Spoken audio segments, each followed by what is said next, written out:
kaze mu kiganiro amazi y'ubuzima mutegurirwa kandi mugashikirizwa n'ishirahamwe P010 Burundi n'inshuti zaryo. Ikiganiro c'abana kirimo inyigisho ngirakamaro mu byo kumenya Imana.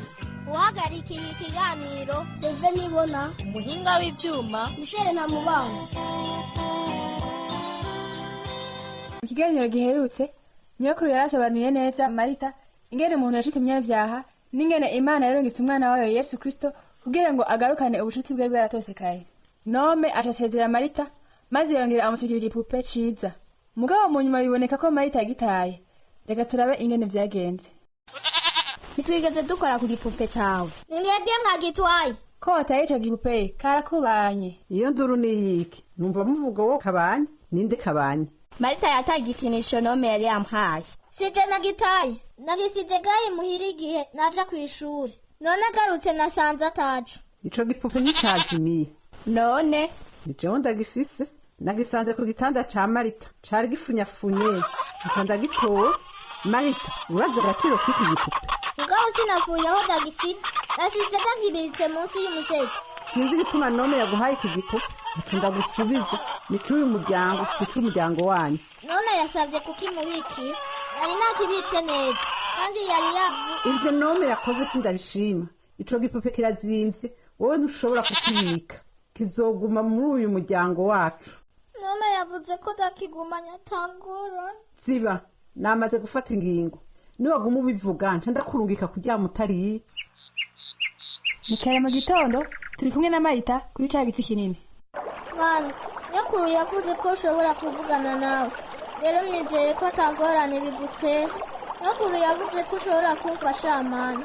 Birananiye kuba mu rugo kwa basa bose. Ndazi ko nkwiye gushima kubera yuko banyakiriye mu rugo rwabo.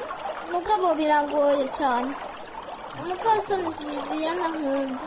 Yama ariko arankankamira ambwira ko atacomaze. Mana ndagusavye ungire mwiza. Sishaka kwama ndiko datata nasize na Noel. Mana niwe watumye Nome aba umugenzi wanje. None ntiwohindura sinzi na Noel nabo baba bagenzi banje. Kandi Mana ndagusavye tubane na Nome hariya kw'ishure yigamo kandi abamo. Umuzigamire kandi ndagushimiye ko wampaye umugenzi mwiza nkawe. Ndagushimiye ko waturungikiye nyokuru. Mana aragukunda cane. Mana hari ico nshaka kufasha. Nome yari yavuze ko nomurabira kirya gipupe kandi n'umupfasoni Sylvia yari yavyemeye. None raba yakijaye. Jewe shaka kukigumana igihe Nome kiri kw'ishuri. Nakigumane nk'ikintu comara ibintu. Tegeka umupfasoni Sylvia asubize kirya gikinisho. Amen.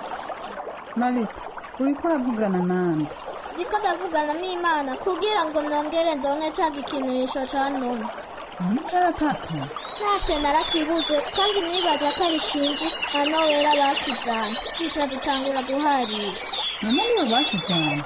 Oya umupfasoni Sylvia niwagifise kandi yanse kukisubiza. Nibaza ko uzi ingene Munyana yababaye kuko utamuhaye ico gipupe ngo giterure. Sinzi kene nababaje Munyana. Mugabo sinagomba kumubabaza. Nari nemereye Nome ko zocunga neza ico kikinisho ciwe. Nivyo nashaka gusa. Ndabitahura Marita. Nta wundi muntu yari bwanyizere ngo abitse ikintu c'agaciro. None heraba birananiye. Ukwiye kumenya ko kirya gipupe ari ic'umuryango kandi ko umupfasoni Sylvia afise uburenganzira bwo kukiguma. Umupfasoni Sylvia yavuze ko yasanze ico gipupe ku gitanda canje. Mugabo sivyo. Nari nakinyegeje munsi y'umusego wanje. Arabesha. Marita ukwiye kubaho ku mupfasoni Sylvia. Si ubwa mbere abesha. Ukwiye gufata yegeka amakosa ku bantu bakuze ubabwira ngo bariko barabesha. Utegerezwa kuba ufise ivyemezo vy'ivyo uvuga.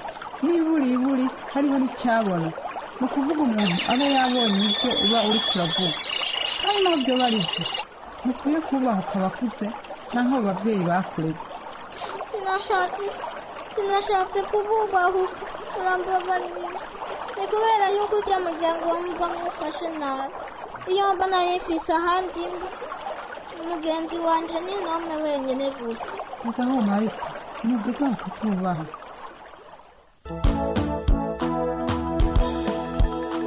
twese turahura n'ingorane mu buzima Marita. Biraboneka ko bamwe bafise ingorane zirukiza abandi. Nanjye ubwanje naciye mu ngorane nyinshi. Sinari nzi muri kazoza ingene bizogenda. Ushatse kuvuga iki Ganyoko? Mu buzima bwanje narigeze kubaho atana kimwe mfise, atani faranga na rimwe, atavyo kurya, ntagira nahomba. Nari mfise Yesu wenyine gusa, kandi ivyo byari bimpagije. Muri izo ngorane zose Imana yambereye ubutare. Yaramfashije kurengana ingorane yose twahura. Naho abantu bafashe nabi, Yesu yagumanye naje mu ntambuko zose. Ivyo vyose wabimenye gute none Nyoko? Reka nkwereke muzuku umwe mu mirongo ifasha cyane muri Bibiliya. Ni Zaburi igice cya 31 umurongo wa 3 gushika ku wa 4. Uyo ni Dawidi yariko aravugana n'Imana igihe yari mu ngorane. Hasomeye Mari. Avuga ngo kuko ari wewe igitandara canje n'igitandara kinkingira, nuko kubw'izina ryawe uje imbere undongore, unkure mu mutego bantegeye mu mpisho, kuko ari wewe buhungiro bwanje. Uwo niwe ngomba Nyoko, umugezi azagumana naje ibihe byose, umuntu ashobora kumbera nk'igihome. Hariho umuntu umwe gusa ashobora kukubera gutyo mu buzima bwawe. Uyo muntu ni Yesu, kandi ivyo ashobora kubikora igihe cyose umusabye kukubera urufatiro rw'ubuzima bwawe, igihe azotegeka ubugingo bwawe bwose. Urufatiro ni iki? Uramaze kubona ikibazo ushasha bariko barubaka ku rusengero? Yego. Warabonye bijya binogo bimvye maze bakavyuzuzamo amabuye n'isima. Uryo nirwo rufatiro bariko barubaka kw'irya nzu. Rero urwo rufatiro nirwo rugumye inzu n'inyiganyiga. Nivyo, iyo nzu inafise urufatiro rukomeye, maze umuyaga n'imvura bikaza ikihenuka. Utegerezwa kureka Yesu akakubera urufatiro, kandi n'igihe uri mu ngorane cyangwa utazi ibiriko biraba mu buzima bwawe, ntukekeranye ko Yesu ari kumwe nawe. Ndagomba ko Yesu yombera urufatiro. Aho urahejeje gukora icyambere. Ico naco ni ukumenya ko ukeneye Yesu mu bugingo bwawe. Ikigira kabiri naco ni iki Ganyoko?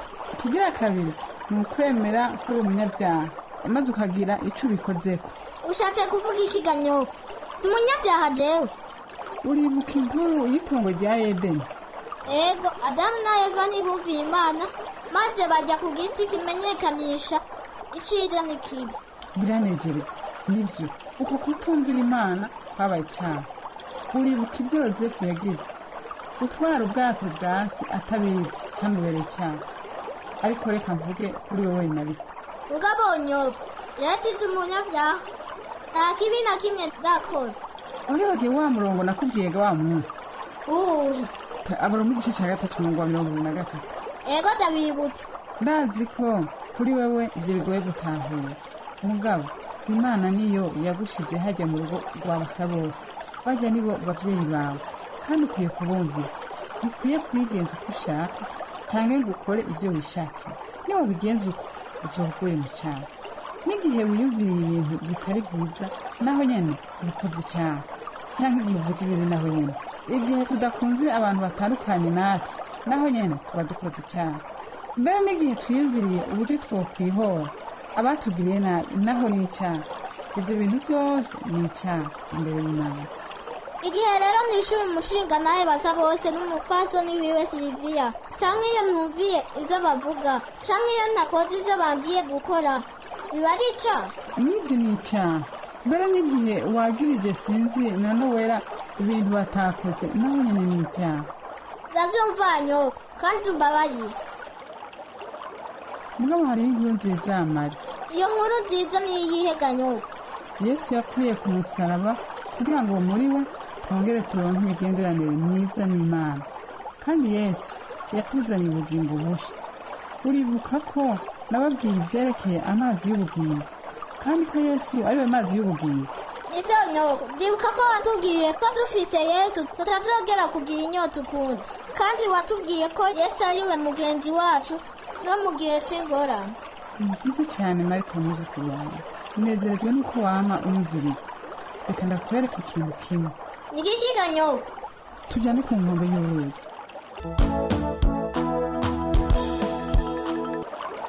urabona ingene amazi ari umusarara mbere ndabona no hasi ku musenyi mugabo raba ingene bica bigenda hamwe n'ubusubi umusenyi wo hasi mu ruzi amazi aca bugondo kandi sinoshobora gusubira kubona ibwina mu ruzi uko niko bigenda igihe icyaha cinjiye mu buzima bwacu ubuzima bwacu buca bumera nk'ubwuzuye n'urwondo maze bigatuma tutagishobora kubona imana ni kubera yuko yesu kristo yadupfiriye ku musaraba kubw'icyaha cyacu ico cyonyine nicyo congera kuduha kongera kubona imana rero nyogo nico gituma yesu ari amazi y'ubugingo ubu ndabitahuye ndamenye ko nkeneye yesu ubugingo bwanje ndagomba kumukurikira niba ugomba kuba ukurikira yesu ngiki icyo bibiliya ivuga mu cete cya mbere cya yohani igice cya mbere 9 havuga ngo nitwatura ibyaha byacu niyo yo kwizigirwa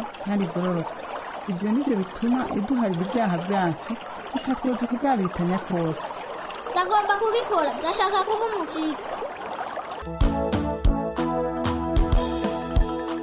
mariko uyu munsi watangiye ubuzima bushasha wateye intambuko yawe ya mbere nk'umukristo kandi reka nkubwire ko ubuzima bwawe nk'umukristo butazokorohera hazobaho ibihe uzogeragezwa gukora ibibi kandi uzi ko ukwiye kwama ukora ibyiza gusa aho niho yesu aza kugutabara nicyo gituma umufisi yavuze ko atazoduta twenyine ntazoduhebe yama hafi yacu ngo adufashe nibaza ko ari ikintu ciza cyane kuba hafi yiwe no kwatura amakosa yawe imbere ya yesu nicyo gikorwa ukwiye gukora umusabe ngo akubabarire maze umuhanga amaso ngo agufashe ntuzongere kubikora urakoze nyogo uzosaba tade akuzanire bibiliya niyongera kugenda igitego hariyo bibiliya z'abana ego yo nyogo ndakeneye bibiliya yanje bwite nyogo ni byiza ko iminsi yose umukristo wese amarana akanya na yesu kristo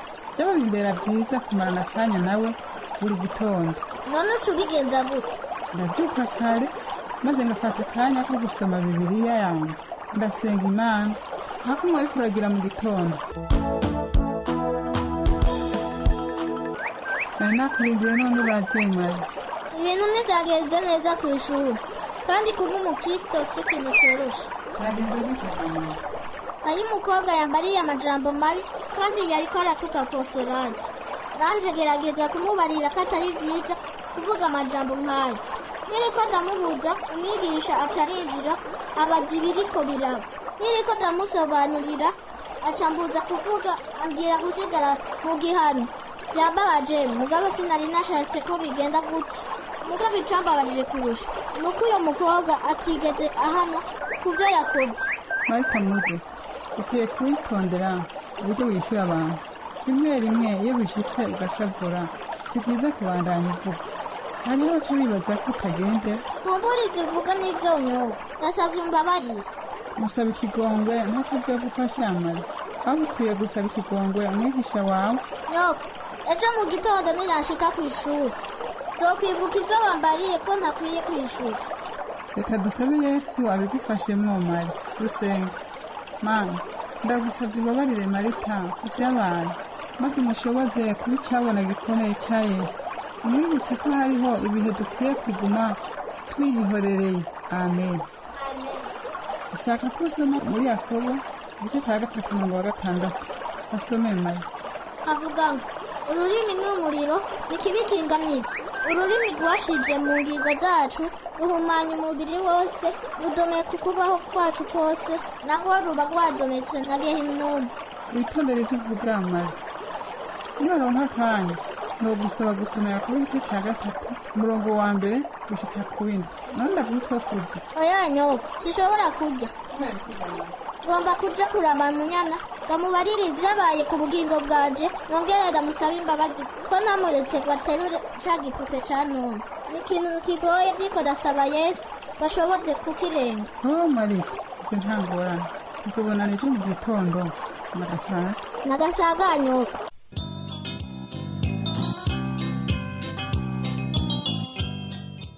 ico kiganiro amazi y'ubuzima mwagishikirijwe n'ishirahamwe World Radio Burundi n'inshuti zayo ababashikirije ico kiganiro naba abana Sengiyumva Emmanuel, Daniel Nibona, Grace Nibona, Dushime Anne Siela, ijwi rya nyokuru Butoyi Liliane, umumenyereza w'igikino Samuel Sabine. hagira ico ugomba kubaza canke gutunganira twandikire Transworld Radio Burundi agasanduku ka posita 1140 Bujumbura. Itelefone ni 22 24 26 57. Murakoze.